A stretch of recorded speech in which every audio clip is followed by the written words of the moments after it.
Hey guys, hope everyone is doing well. Just wanted to do a quick video here on VA loans. Want to bring you up to speed on some changes and how this affects you. In the last couple of years, we've been doing pretty much conventional financing, very little VA, but VA is kind of seeing a new resurgence. And I've got 3 or 4 people right now that have VA eligibility and want to share some updates with you.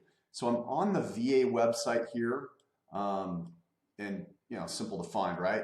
But the biggest change right here is the home limits. As of 2020, VA, if you have your full entitlement, there's no longer loan limits. So before it used to be the county limit, and the new limits for this year are 726,200.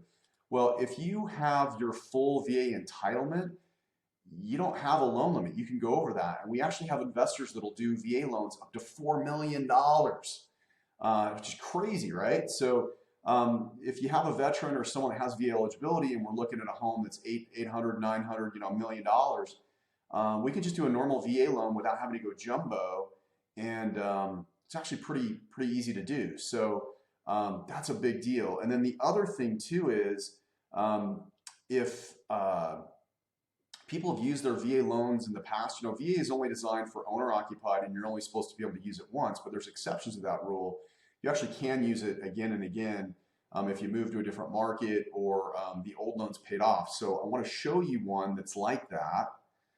This right here is a certificate of eligibility for a client that used their VA financing and bought a home in California in right here in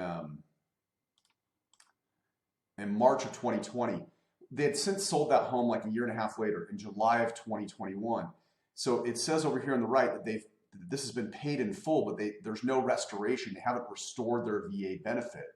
So what we have to do is we have to get the settlement statement from the sale of the home, and then there's a form with the VA. We send that in, and we have VA reinstate their complete benefits. And that way they're able to go back here and go back where, they don't, if they've got remaining entitlement, they don't have a home loan limit. So those people can go back. In this case, we've sent the paperwork in. We're going to get this restored. So this will come back on the next version as blank, and then they'll show their full entitlement at that time. And it's at that point, they can buy a home for $950 or whatever, which is kind of what they're looking at to do. And again, 100% financing. The other thing about this person is they are on disability with the VA. They get about $812 a month. This means there's no funding fee. So they get 100% financing, no funding fee, and no mortgage insurance, unlike a $900,000 loan, which is crazy, right? But you can actually do that with VA. So if you got some folks that are former veterans, or at least ask the question, let me know and get them approved for VA, because it's the sweetest deal out there. So if you have questions on this or anything else, obviously reach out, but be aware of this. It's a great deal. Don't be afraid to do the VA. And we'll talk to you soon. Take care.